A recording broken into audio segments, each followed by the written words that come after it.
Det blæser virkelig meget. Og lyner. Men prøv derude. Det er ligesom om, at det er trukket hen over os.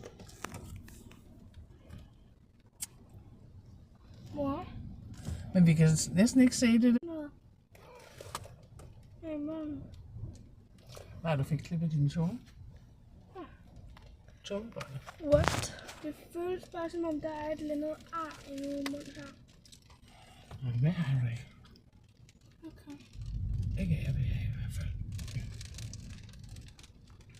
Okay, altså, jeg tror, Thor er sur i dag. Var det jeg, eller var det bilen, der rystede? Bilen? Jeg er sådan... Det er der ved med dig. Ja. Jeg ved ikke engang, om jeg fik det der på kamera.